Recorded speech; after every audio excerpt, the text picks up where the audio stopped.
Episode dimulai dengan Sai mulai bersikeras dengan keputusannya bahwa dia menginginkan Pahi jangan dibebaskan lagi. Apabila keluarga membebaskan Pahi, Sai akan keluar dari rumah keluarga Chavan.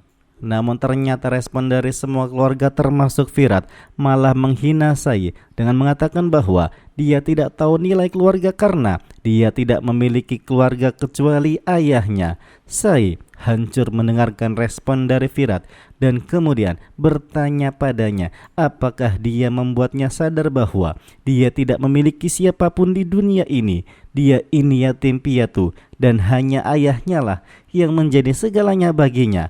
Ayahnya mengajarinya untuk selalu berdiri di atas kebenaran dan dia telah membuat kesalahan dengan berpikir bahwa dia seperti ayahnya karena dia selalu menentang kebenaran. Virat dengan arogannya berdiri di samping keluarganya, tapi Sai tidak dapat memahaminya karena dia adalah seorang yatim piatu.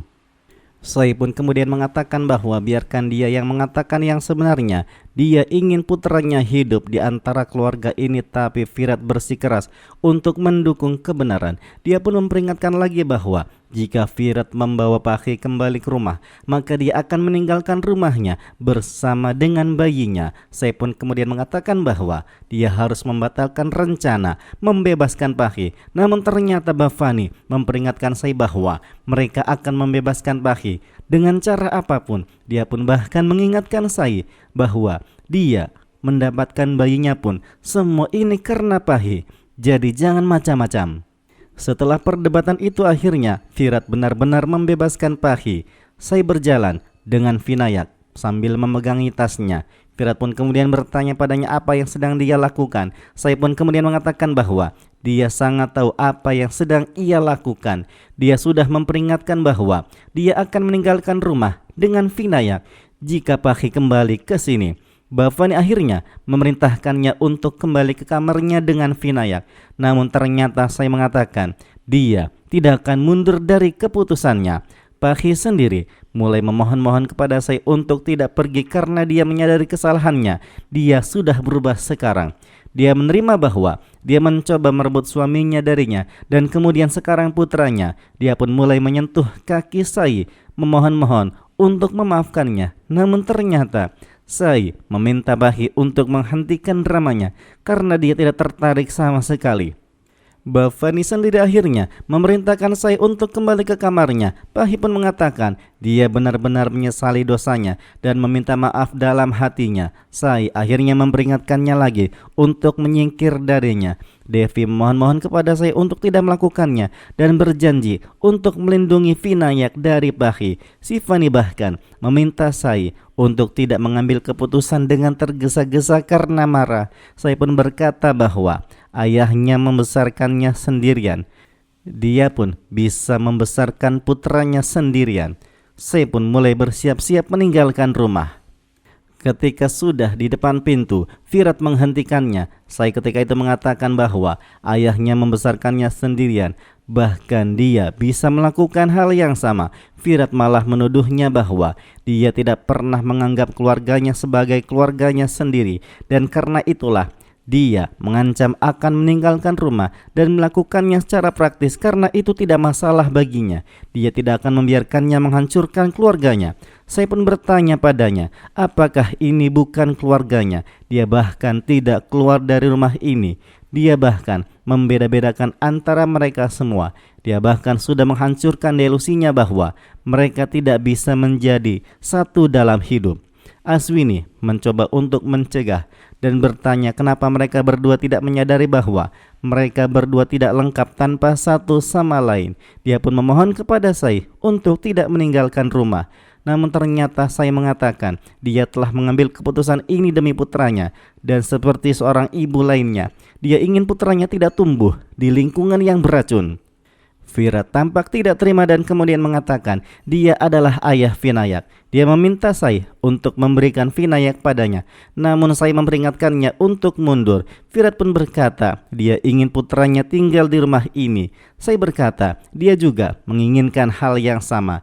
Tapi dia tidak ingin putranya berada di sekitar Pahi dan mendapatkan pendidikan yang buruk. Firat pun akhirnya berkata, dia lelah dengan drama Sai dan dia tidak ingin berkompromi setiap saat. Firat terus-menerus menyalahkan Sai dan mengatakan bahwa dia terbebani oleh keputusan Sai yang salah dan oleh kematian saudaranya. Semua ini terjadi karenanya. Mendengarkan hal tersebut, akhirnya Nina dan Aswini meminta Firat untuk berhenti berbicara sampah. Sai pun kemudian mengatakan biarkan dia menumpahkan racun dalam dirinya. Dia pun kemudian mengatakan ayahnya adalah hubungan terindah dalam hidupnya dan Firat telah merebutnya darinya. Dan sekarang ketika dia ingin membangun hubungan yang sama dengan putranya, Firat ingin merebutnya darinya. Bhavani memperingatkan bahwa dia akan menamparnya dan menghilangkan delusinya untuk meninggalkan rumah. Namun ternyata Firat menghentikannya dan berkata bahwa jika Sai keluar dari rumah, dia akan keluar dari hidupnya selamanya. Dia pun kemudian berkata bahwa dia pasti tidak akan pergi jika dia masih mencintainya sedikit saja. Namun ternyata Sai berkata dia ingin dia pergi sebagai gantinya. Langsung saja Sai pun mulai mengambil tasnya dan ketika itu Firat berteriak jika dia sudah memutuskan. Lalu kenapa dia tidak pergi? Bhavani bertanya pada Firat bagaimana dia bisa membiarkan Sai membawa Vinayak pergi. Sai berkata dia tidak akan meninggalkan putranya di sana. Firat berkata bahwa biarkanlah Sai memutuskan apakah dia ingin melanjutkan hubungan dengannya atau tidak. Bhavani memintanya lagi untuk merebut cucunya dari Sai. Namun ternyata Firat berkata biarkan Sai pergi. Dia tidak akan pernah memintanya untuk kembali. Sai pun berkata bahwa dia tidak akan melakukan hal itu. Perlahan-lahan Sai pun mulai berjalan keluar rumah, sementara Firat sendiri mulai mengunci pintunya dan berteriak kepada semua anggota keluarga. Tidak ada yang akan pergi dan mencoba untuk menghentikan Sai. Sai yang patah hati berjalan pergi sambil memegangi Vinayak. Setelah beberapa saat pada akhirnya Sai pun mulai pergi ke kampung halamannya dengan menunggangi bus. Namun ternyata celakanya bus yang ditumpangi oleh Sai mengalami kecelakaan hebat. Busnya terjatuh ke jurang. Banyak korban jiwa di sana, termasuk Sai yang mulai luka-luka.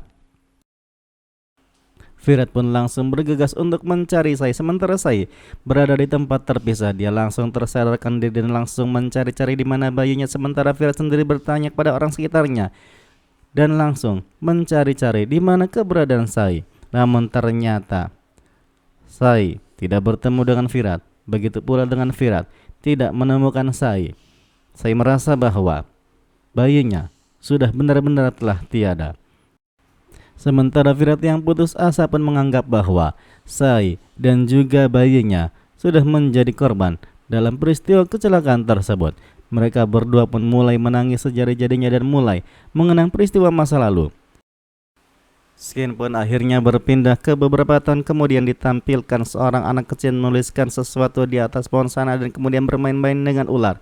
Ternyata itu adalah putri dari Sai. Setelah beberapa tahun berlalu, Sai membesarkan anaknya sendirian. Sementara Vinayak bersama dengan Firat mulai memperingati acara Ganesha Chaturthi. Begitu pula Sai di rumah dengan keluarga kecilnya memperingati upacara tersebut. Nampak ternyata di sana Firat sudah menikah dengan Pahi. Pahi mulai meneteskan sebuah tanda merah di dahinya dan kemudian tersenyum padanya. Sementara Firat hanya terdiam, tidak berekspresi sama sekali karena dia menikah dengan Pahi karena alasan anaknya. Safi sendiri, putri dari Sai, mulai memperingati upacara itu dan kemudian Vinayak pun melakukan hal yang sama. Prosesi pemujaan pun mulai tiba. Pahi dengan raut wajah sedihnya mulai melakukan prosesi pemujaan itu bersama dengan Vinayak. Firat pun mulai membunyikan mantranya dan kemudian bersama dengan Pahi mulai melakukan pemujaan satu sama lain. Namun ternyata tetap saja Pahi bersedih karena tidak ada rasa sama sekali dari Firat. Mereka berdua pun saling bertatapan satu sama lain dan kemudian melanjutkan prosesi pemujaan itu dengan menghela nafas yang panjang. Firat berusaha memberikan pengertian kepada Pahi dan kemudian pemujaan pun dilakukan dengan wajah raut yang tanpa ekspresi sama sekali. Baik Sai ataupun Firat melakukan pemujaan itu di tempat yang berbeda. Beginilah kronologi akhirnya Pahi bisa menikah dengan Virat, sementara saya ditinggalkan sendirian.